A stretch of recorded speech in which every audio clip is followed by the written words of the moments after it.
Assalamualaikum dan selamat sejahtera. Kita masih lagi dalam bab 4. Kita sambung lagi bab 4, tajuk nisbah, subtopik dia 4.5, perkaitan antara nisbah, kadar dengan peratusan, pecahan dan perpuluhan. Baik, jadi kita tengok apa kaitan dia. Nisbah, kadar, kadaran dan peratusan, pecahan dan perpuluhan.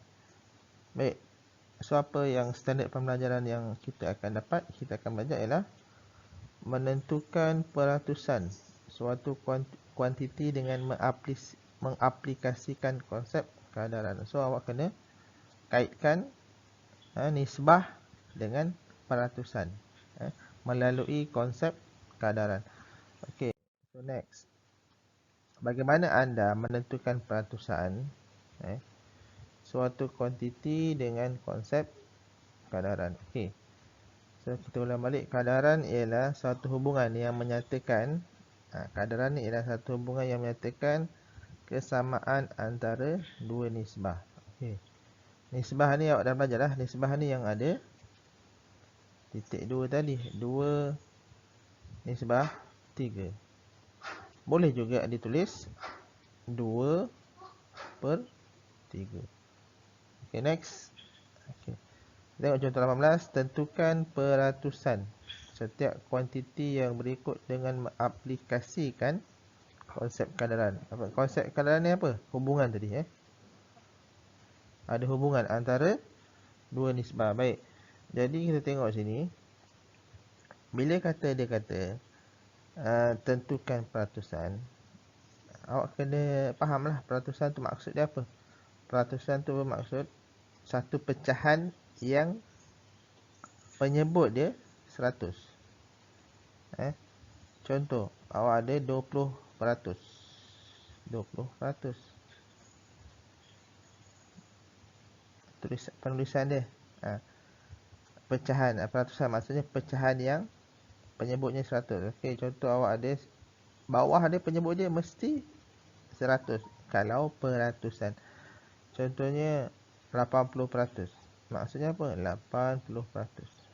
Okey, itu maksudnya peratusan. Baik, kita tengok seterusnya apa soalan tadi.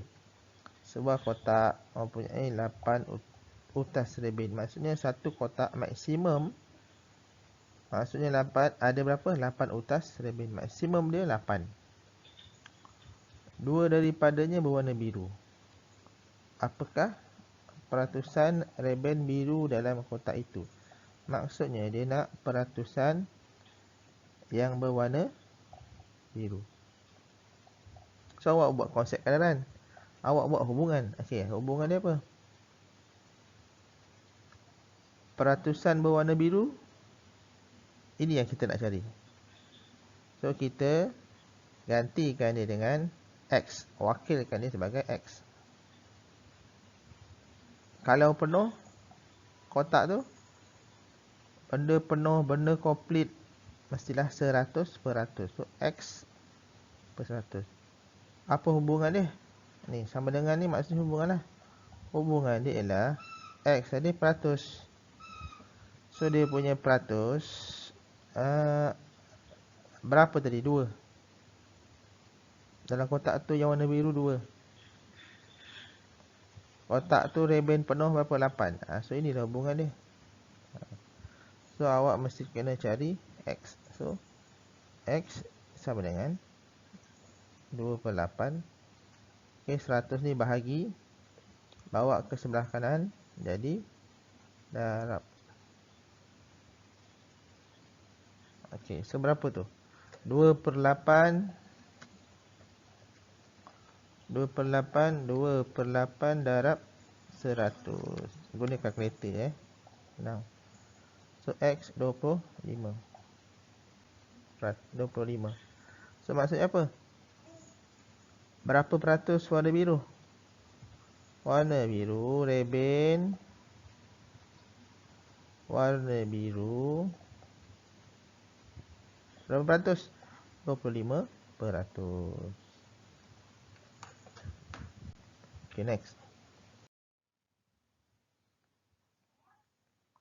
Contoh seterusnya, Puan Jorana mempunyai 300. Bila maksud mempunyai 300 tu maksudnya maksimum benda duit dia ada berapa? 300 lah. Maksudnya diwakilkan dengan 100%. Dia membelanjakan RM15 untuk tambang pengangkutan. Apakah peratusan wang yang dibelanjakan? Okey, dia tanya apa peratusan. Okey. Peratus kita wakilkan sebagai X. Penuh sudah 100. Apa hubungan dia? X ni ialah wang yang dibelanjakan. Berapa wang yang dibelanjakan? RM15. Berapa jumlah Puan Jorana ada? 300. Ini hubungan dia. So, gunakan simple persamaan linear. 15/300 bahagi bawa ke sebelah kanan jadi 100. Guna kalkulator. 15/300 darab 100. 5%. Maksudnya dia hanya membelanjakan 5% sahaja daripada gaji dia. Maksudnya RM15 ni mewakili 5%. Okay, next. Okay, contoh ini contoh 19. Dalam satu karnival jualan, Encik Rosli memilih selai kemeja dari satu rak yang mempamerkan tanda harga potongan 45%. Ini biasa berlaku shopping kompleks. Harga asal kemeja 85. Apabila Encik Rosli mengimbas kod meja itu, pengimbas menunjukkan RM57.80. Berlaku pengurangan. Bermaksud memang ada potongan RM85 pergi kepada RM57.80. Okay, dengan aplikasikan konsep kadaran, tentukan sama ada peratusan diskaun ini sepadan dengan peratusan potongan yang dipamerkan. Berikan penjelasan bagi jawapan anda. Maksudnya kita nak tengok adakah peratusan yang dibagi ni sama dengan dia punya iklan. Kadang-kadang iklan tu menipu. Jadi kita tengok macam mana nak melihat potongan itu sepadan atau tidak. Okay. First sekali buatlah peratusan. Okey. Kita tak tahu peratusan tadi kan. Teks lagi.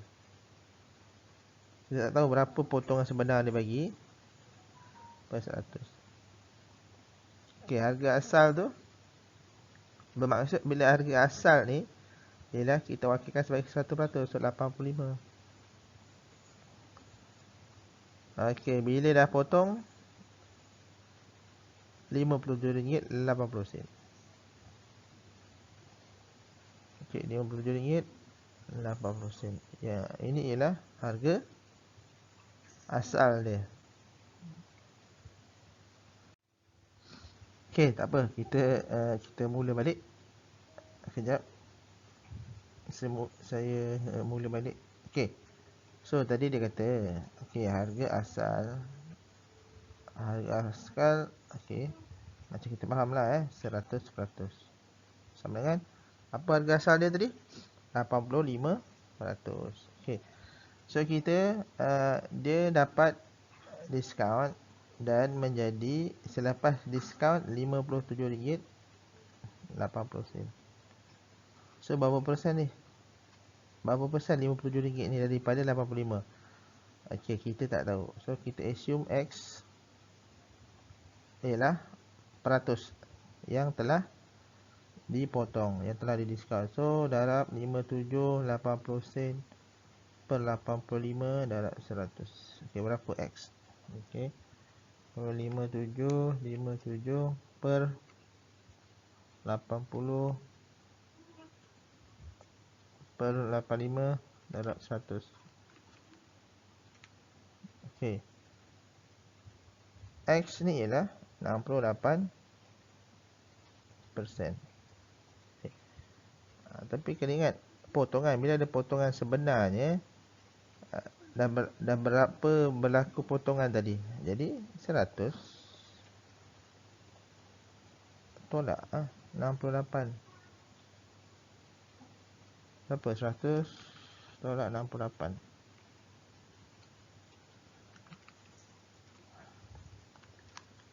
32%.